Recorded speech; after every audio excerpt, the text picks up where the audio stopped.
आपके अपने पसंदीदा यूट्यूब चैनल खुशहाल ज़िंदगी टीवी का मकसद है आपको वहां पर पहुंचाना, उस शिखर पर बिठाना जिसके लिए आपका जन्म हुआ है। धर्म के नाम पर केवल पोंगापंथी और दकियानुसी विचारों में ना अटके रहें, ना ही किसी कर्मकांड, पाखंड, ढोंग ढकोसले, भ्रम और अंधविश्वास तथा छू मंतर और जादू मंतर चमत्कार में उलझे रहें। इसके लिए जन्म नहीं हुआ है। ये तो बिल्कुल सतही बातें हैं, बच्चों का खिलौना है। आपको सम्राट होने के लिए जन्म मिला हुआ है। आप अपने जीवन में उस शिखर को हासिल कर सकते हैं जिसे बुद्ध, महावीर और कबीर ने हासिल किया था। उसी शक्ति और सत्ता की आत्मा आपके भीतर बैठी हुई है। उसी को जानिए और उनको धुंधला करने वाले, उनको धूमिल करने वाले जो भी विचार हैं, जो भी परंपरा है, उनको बिल्कुल बेनकाब करिए। किधर शिव जी जिंदा है? शिव आज भी गुरु है। गुरु माने होता है ज्ञान। गुरु नाम है ज्ञान का, शीश सीख ले सोए, ज्ञान मर्याद जाने बिना गुरु शिष न कोई। गुरु माने होता है ज्ञान। तो शिव जी गुरु है तो यही ज्ञान दिए कि भर दिन मछली मारी है और सांझ का गोर हाथ धोकर जागा जागा महादेव। यही गुरु का ज्ञान है। मछली खाना, मांस खाना, तारी दारू पीना, खैनी बीड़ी खाना और सांझ में जागा जागा महादेव, वो जगाता महादेव। यही ज्ञान है गुरु का, यही ज्ञान है।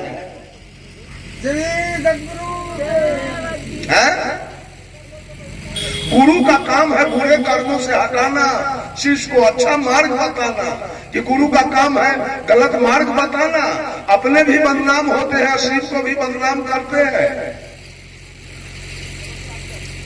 सारे लोग मरे हुए व्यक्ति के हमको कहा तो कबीर जिंदा, हम कि नहीं कबीर जिंदा नहीं, कबीर भी गए। हम कि हमको कहा भरते किसको हैं? हम कि हम ये वर्तमान का कबीर हमारे आचार्य श्री धर्म संत साहब। हम मरण कबीर के पीछे रहने वाले नहीं हैं, हम जिंदा कबीर के पीछे रहते हैं।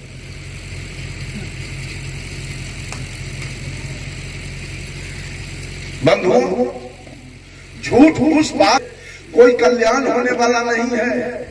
मरे हुए लोगों के पीछे रहने से हम मरे हुए लोगों के आपको जरा देखिए, आचरण को उतारने का कोशिश का। सदगुरु कबीर में क्या आचरण था, बुद्ध में क्या आचरण था, महावीर में क्या आचरण था, वो आचरण को अपने में उतारने का कोशिश कीजिए।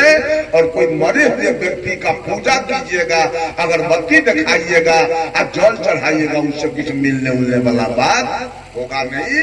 आप पीछे पड़ जाएंगे। परोक्ष के झगड़ा को खत्म कीजिए। एक तो बेटा बेटी के पढ़ाई लिखाई के दुख, ब्याह शादी के दुख, कपड़ा लत्ता के दुख, बीमारी हेमारी के दुख, गाय भैंसी वाला दुख, खेती बाड़ी वाला दुख, मामला फौजदारी वाला दुख है ना मनुष्य के पास। सारा दुख है। अब ऊपर से वो भगवान वाला बोझा रख ले बिना कह। ऊपर से वो भगवान देवी देवता वाला दुख रखले है। फलना दिन के छठ आ गए, अभी तक कुछ खरीदाई दे न कले, दुख पड़ा हुआ है। कैसे होगा छठ? पैसा तो है। इस दुख में लोग पड़ा हुआ है, झूठ के दुख में। प्रत्यक्ष भी आपका छूटेगा, अपरोक्ष तो बिल्कुल झूठा है, यहां से कुछ मिलने वाला है। परोक्ष से अंत में कुछ नहीं मिलेगा। जो जिंदा है, आचार्य श्री धर्म स्वरूप साहब जिंदा है, तो चलिए प्रवचन आप से सुनिए, उनका विचार सुनिए, अपना जीवन को कल्याण कीजिए। सदगुरु श्री रविलास साहब इस शरीर को छोड़ दिए हैं, वहां से कोई ज्ञान, उनके ग्रंथ से ज्ञान मिल जाएगा आपको, लेकिन साहेब जी अब ज्ञान देने नहीं आए। उनका लाखों दोहाई दे दीजिएगा, लेकिन साहेब जी अब ज्ञान देने के लिए आपको नहीं आता, किसी कीमत पर। इसलिए मरे जो हमारे निकट से चले गए, वो हमारा क्या उद्धार कर सकते हैं? एक दिन की घटना है, लोग कहते हैं हमको देखे नहीं। सदगुरु श्री अभिलाष साहब मंचासीन बैठे हुए थे, अब उधर सदगुरु कबीर का तस्वीर लगा हुआ था। जो भी महिलाएं आती थी उसी तस्वीर मिठाई या जो लाती थी चढ़ाती थी, रुपया पैसा, अगरबत्ती बांटती थी, अब वहीं दंडवत प्रणाम करके और बैठ जाता। जब सबका दंडवत प्रणाम हो गया, चढ़ाना हो गया, तब हुआ कि अब प्रवचन होगा। अभिलाष साहब कहे ठीक है, जहां चढ़ाना चढ़ाए और रुपया पैसा चढ़ाए उसी से प्रवचन करवाइए, हमको नहीं बोले, हो जाएगा प्रवचन। आज भी महिला सब के पास बुद्धि उतना है कि फोटो के जाके 17 बेर गोर लागेगी, अब मंच पर संत महात्मा बैठे उसको नहीं लगेगा।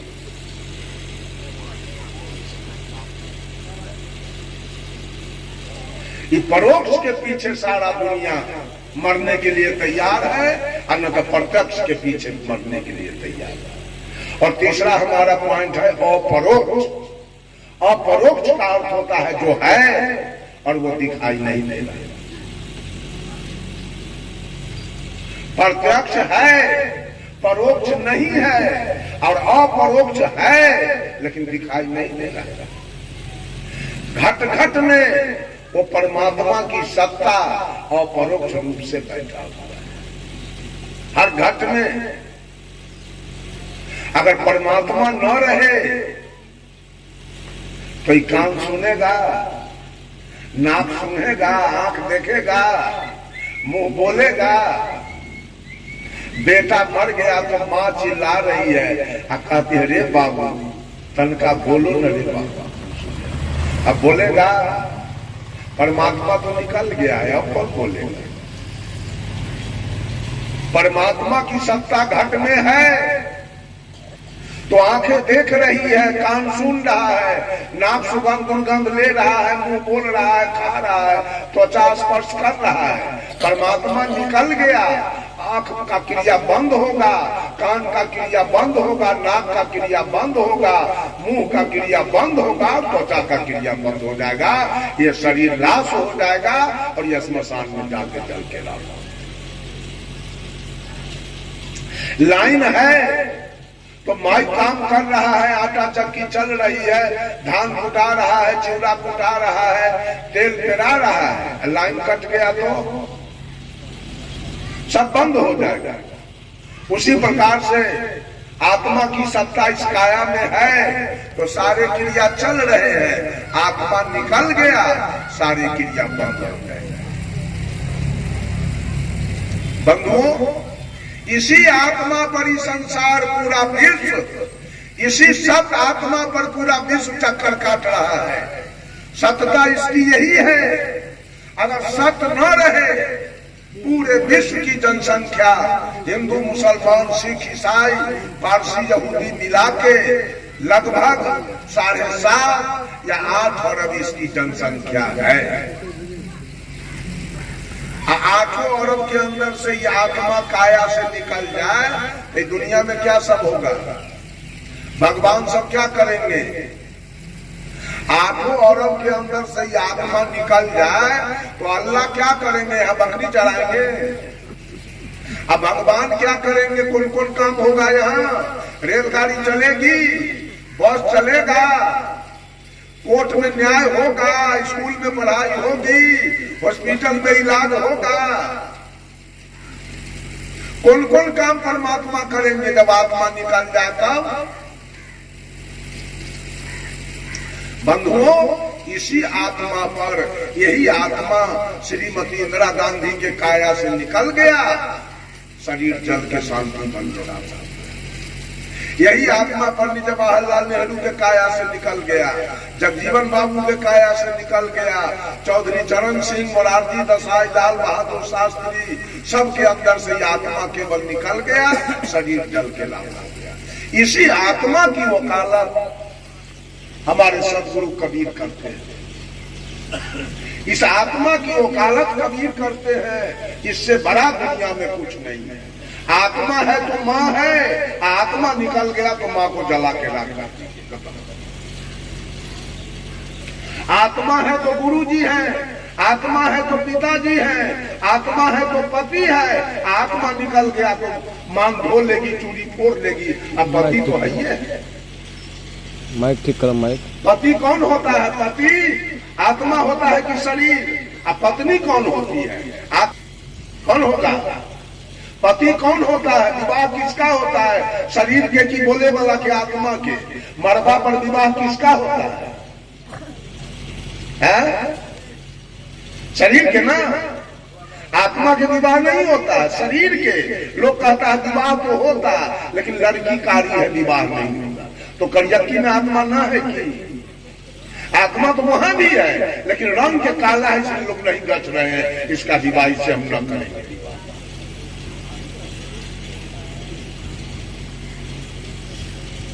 शरीर का विवाह होता है। इको कम करो। बंधु, यही आत्मा। कितनो सुंदर कोई लड़की है, कितनो सुंदर प्रधानमंत्री नरेंद्र मोदी क्यों न हो, अभी आत्मा निकल जाए, बस वृंदावन बिहारी लाल की जय करता। ये आत्मा तीनों लोक का दृष्टा है, तीनों लोक में, तीनों काल में सत्य है, और तीनों काल में इसमें कोई परिवर्तन होने वाला नहीं है। यही एक सत्ता है जिसको साहेब कबीर ने दुनिया वालों को बताया। इस सत्ता को समझा जाए, यही सत्ता है तो रामायण महाभारत गीता सुसागर वेद पुराण स्मृति उपनिषद लिखा गया। अगर ये सत्ता नहीं होती तो लिखता कौन? यही सत्ता है तो सारे नाम की चर्चा हो रही है। यही सत्ता न रहे तो नाम आएगा कहां से? कबीर साहब कहते हैं, 5 तत्व का पुतरा युक्ति रचा मैं कीब। अब मैं तो ही पूछो पंडिता, शब्द बड़ा की जीव। बड़ा कौन होगा? पहले मैं आया मां के पेट से बाहर कि पहले रमाशंकर आया? कौन आया पहले? नाम आया कि जीव आया पहले? कौन है पहले? नाम की जीव? जीव है, तब इसका नाम नाना नानी मामा मामी मौसा मौसी फुआ फूफा एक नाम इसका रख दिया, बड़ी के रमाशंकर। सबसे बड़ा दुनिया के अंदर यही जीव है, बस और कुछ नहीं, और कुछ नहीं है। यहाँ जीव काया में है तो सब कुछ है, और जीव जिस दिन निकल गया तो मुर्दा है, लाश है, इसको जाकर रखता है। ये अपरोक्ष सत्ता है, यही तो परमात्मा की सत्ता है। इसी को हम परोक्ष रूप से, जब यही जीव किसी का घर फूंक दिया, किसी का इज्जत लूट लिया, किसी का मर्डर कर दिया, तो हम कहते हैं गांव के समाज के लोग ये दुष्ट आत्मा। और यही आत्मा मांस खाया, मछली खाया, तारी दारू पिया, चोरी दलाली किया, दूध में पानी मिला दिया, आटा में चोकर मिलाया, घी में डलडा मिला के बेच लिया, तो हम कहते हैं ये पाप आत्मा। और यही आत्मा किसी के बेटी के विवाह में मदद कर दिया, किसी के बाप के श्राद्ध में मदद कर दिया, कोई बीमार था उसको इलाज करा दिया, कहीं स्कूल कॉलेज यूनिवर्सिटी बना दिया, कहीं कुआं तालाब खोदवा दिया, तो हम कहते हैं ये धर्मात्मा है। और यही आत्मा जब भजन में लग गया, सुमरन में लग गया, कीर्तन में लग गया, ध्यान में लग गया, साधना में लग गया, तो हम कहते हैं ये महात्मा है। और यही आत्मा मन और मन की कल्पना, बुद्धि और बुद्धि की तर्कना, इंद्रिय और इंद्रिय की भोग वासना, चित्त और चित्त की चंचलता से ऊपर उठ गया, सारे पाप कर्म कट गए, सारी आसक्तियां मिट गई, तो इसी को हम कहते हैं परमात्मा। आज तक की मनुष्य अज्ञानता बस भगवान के खोज में लगा हुआ है। भगवान को खोजते खोजते सारा दुनिया व्यापी बना, मिला किसी को नहीं, इसलिए कि बातें झूठ है, मिलेगा कहीं नहीं। और जो मिलने वाला है, जो मिलने वाला है उसको लोग खोज नहीं रहा है, और जो न मिलने वाला है कभी खोजते खोजते उसके लिए परेशान, सारा रात दिन इकट्ठा लोग किए हुए हैं। भगवान के बारे में। अब वो है नहीं जो किसी को मिल जाए, और जो है उसके खोज में कोई है नहीं। यही आत्मा है, इसी का वकालत हमारे सदगुरु कबीर, कोई आवाज का वकालत किया है, कोई रूप का वकालत किया है, कोई प्रकाश का वकालत किया है, कबीर साहब इस आत्मा का वकालत किए हैं। आप ही लोग बोलिए कि आत्मा के सिवा कुछ है दुनिया के अंदर? कितना सुंदर शरीर है आपका, वो आग में जल के राख हो जाएगा। कितना सुंदर शरीर है, जल के राख हो जाएगा। आत्मा के बिना ये दुनिया बिल्कुल सूना है। यही आत्मा है तो ये गरैया गांव है, आत्मा निकल जाए तो गरैया गांव खत्म हो जाएगा। एक लिखिए, एक लिखिए, उस पर 1 जीरो दीजिए, कितना होगा? 10, और 2 दिया तो 100, और 3 दिया तो 1000, और 4 दिया तो 10,000, और 5 दिया तो लाख। एवं प्रकार से जीरो देते चलेंगे हम, तो अंत में कितना होगा? संख, महासंख। अब महासंख पर पहुंच गए, एक को हटा दिया, अब कितना बचा? कितना बचाया? तो जितना बैठे हैं शरीर सब जीरो है, यही एक आत्मा है, तो सबकी गिनती हो रही है। एक आत्मा निकल गया, सारी सृष्टि जीरो हो जाएगी, सारा सृष्टि समाप्त हो जाएगा, कहीं कोई बच नहीं। के खोजेगा परमात्मा के भगवान का पूजा करेगा? कोई तो शेष बचेगा नहीं, सब खत्म हो जाएगा। यही आत्मा सबसे बड़ा है, इसको जरा जाना जाए, इसको पहचाना जाए, इससे प्रेम किया जाए, इससे श्रद्धा किया जाए, इस पर दया किया जाए, आपकी भक्ति बन जाए। प्रत्यक्ष से स्नेह उतना मत रखिए, प्रत्यक्ष से स्नेह उतना ही रखिए कि जमीन है तो जाके खा लीजिए, गाय भैंसी है तो दूध के दूध खा लीजिए, बेच करके पैसा कमा लीजिए। प्रत्यक्ष से यही मिलेगा। नौकरी करते हैं, कमा करके खाइए, कपड़ा लत्ता पहनिए, घर द्वार बना करके उसमें रहिए। प्रत्यक्ष से यही होगा जो उससे अपना कुछ काम कर लीजिए, वो छूट जाने वाला है। प्रत्यक्ष से जस कमा लीजिए, छूट जाएगा। अब परोक्ष के पीछे रहते रहते अंत में हाथ खाली हो जाएगा, कुछ नहीं मिलेगा। हम ही लोगों के जैसे राम थे, वो भी माँ के गर्भ से आए थे, माता पिता से। हम ही लोगों के जैसे सब जितने लोग आए सब इसी तरह आए, लेकिन उनमें वही था कि वो परमात्मा की डिग्री पर चले गए, हम लोग आत्मा की डिग्री पर अभी तक है। वही विद्यार्थी है, वही विद्यार्थी कल कलेक्टर होगा। ये लोग कलेक्टर के पोस्ट तक पहुंचे, हम लोग विद्यार्थी के पोस्ट तक है। हमारी पहुंच वहां तक नहीं हो रही है परमात्मा। ये लोग परमात्मा हो गए, विशेष ज्ञान हुआ, विशेष का इतना ऊंचा उठ गए, परमात्मा की कुर्सी तक पहुंच गए। शरीर से कोई औरत, कोई मर्द, कोई कुत्ता, कोई गाय, कोई भैंस, कोई हाथी, कोई घोड़ा, कोई सांप, कोई बिच्छा हो सकता है, लेकिन आत्मा की दृष्टि से देखा जाए तो सब में वही आत्मा है, विराजमान है।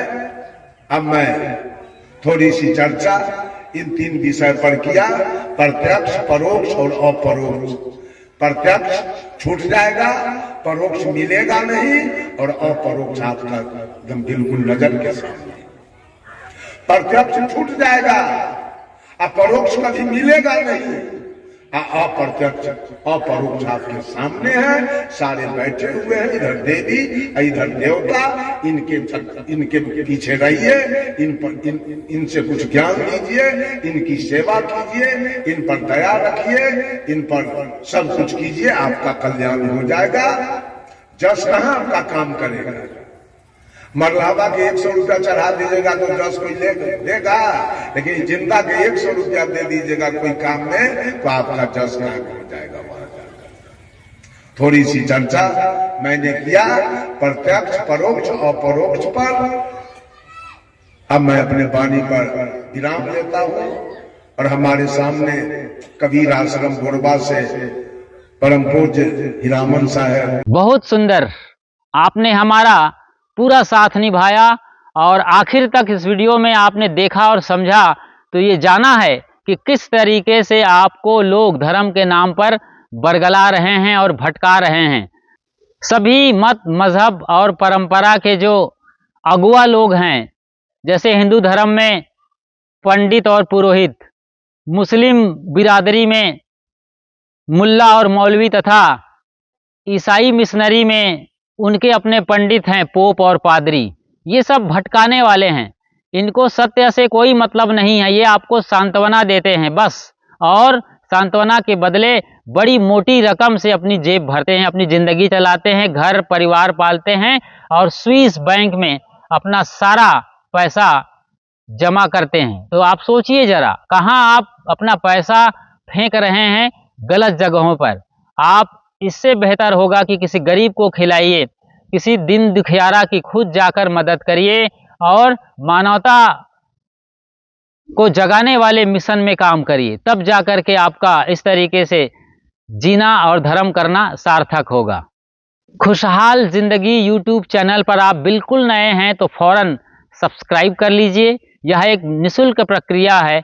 जैसे ही आप सब्सक्राइब करते हैं, हमारा परमानेंट मेंबरशिप हासिल कर लेते हैं और इसके बाद बेल आइकन को प्रेस करते हुए, नोटिफिकेशन की घंटी बजाते हुए जब ऑल या सभी को सेलेक्ट कर लेते हैं, तो जब भी हम लाइव आएंगे या नई वीडियो अपलोड करेंगे, सबसे पहली सूचना आपको तुरंत मिल जाएगी। अपना और अपनों का ज़रूर ख्याल रखिए। शुक्रिया, साधुवाद और साहिब बंदगी।